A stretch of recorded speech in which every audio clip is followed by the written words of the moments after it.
was Audible, was there a lot of Foley? Was there a lot of sound libraries? Yeah, so like Mumble's the company that was doing that for us, and you know, knowing like what I wanted to happen, what I wanted stuff to sound like, but like going like it's like, well, we'll probably have like some like because I'm used to just like free library sounds, Yeah. and you just work with what you got. And you hope you mix it in the right way to like where it sounds real and not. And you know, sound library like music is another thing where it's like, you know, you can go through song after song in these libraries and you're like, it all sounds fake or like it sounds digital or it sounds like, you know, like it's just not like, you know, you want to make it sound like someone like made music for this thing or scored this thing, and like that someone was actually getting, you know, like the shoes on their hands and like doing the, you know, crunching. And so this company Mumble like came back with like their first pass, and we were blown away like by what they were able to like pull off. It's like the music was all so like specific and good, and like it's like did a good job of making it feel big, but also like almost like a '70s TV show. Like, you know, it felt like Columbo sometimes. And like the Foley, it's like where I'd be like, it's like, wow, the sound you got for like the pier is like really, really cool. They're like, yeah, we went down and recorded that, and like it's like, I was like, you don't have to do that. They're like, but like they're super nerds about that process too. And so like once they kind of started doing that, my mind started expanding. Like, you know, I was like, oh, what else can you do? Can this thing sound like that thing? And like, and that's their language, and they figured out so well. The music is something that blew me away. The sound library they found, it was just a sound library like any other one that people use, but like it was an older one that dated back into the 60s and 70s. And so it's all this like just library music from like studio musicians. So it's actual bands, and they were playing music that was popular at that time. And so that's why it feels like real songs, because they're still like, some of those songs are 40, 50 years old, but they were specifically made for commercials and TV. So that's like the part that like blew me away from that process. Yeah. Yeah. No, of course, yeah.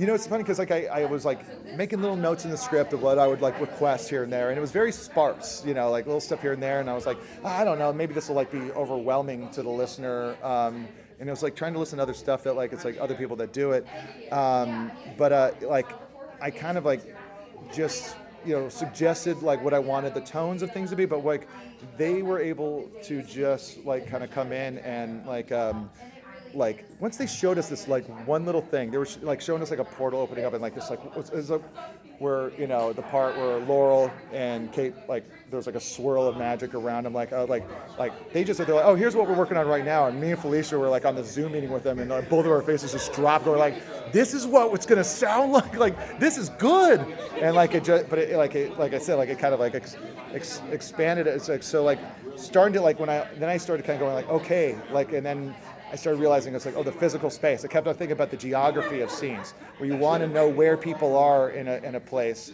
and like it's like, and if they're closer together, if they're farther apart, what the room is like.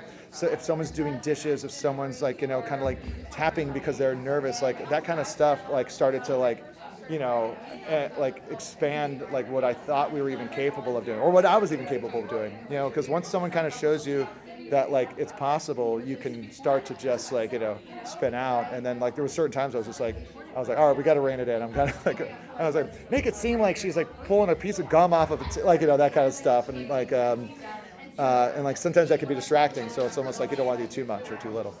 Yeah. Did I answer your question? Okay, great. Yeah.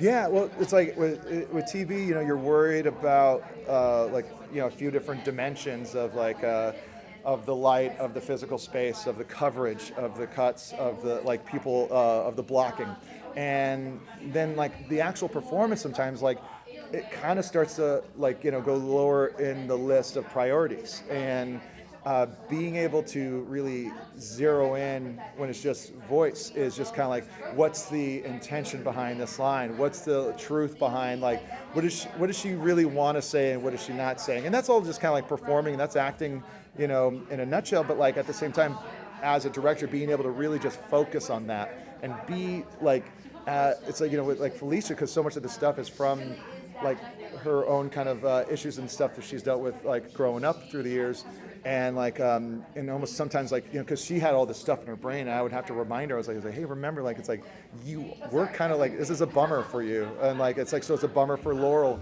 and it's conflicting and it sucks, and like it's like and it's like when you catch yourself doing the same things to the Kate character that like your mom did to you in real life, like it's like that's gonna like mess you, and I never so much of my directing has been like comedy based and parody based, so like being able to like just direct performance was such a like it was so exciting, and not like going like what's the button, what's the little joke that gets us out of this, or like it was good but it didn't sound like that character from this thing we're like parodying, so that was probably like the biggest the biggest joy of it. Like it's just also like, and just because it's Felicia's thing, it's like it's like I'm here to help facilitate and like get her to the point.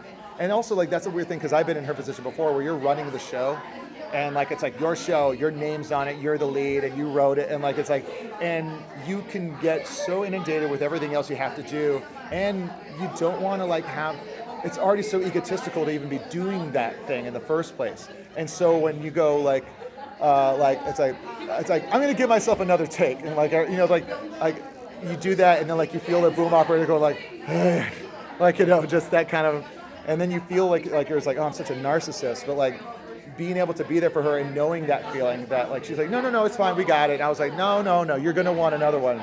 And that's something that we like helped each other off on that other show we worked on, which it's like she'd be like, how was that? I was like, you're gonna want another one. Or I would ask her, how was that? And she's like, you're gonna want another one. And it's knowing the person too, and being close to the person that like really. I know I went on a tangent, but yeah.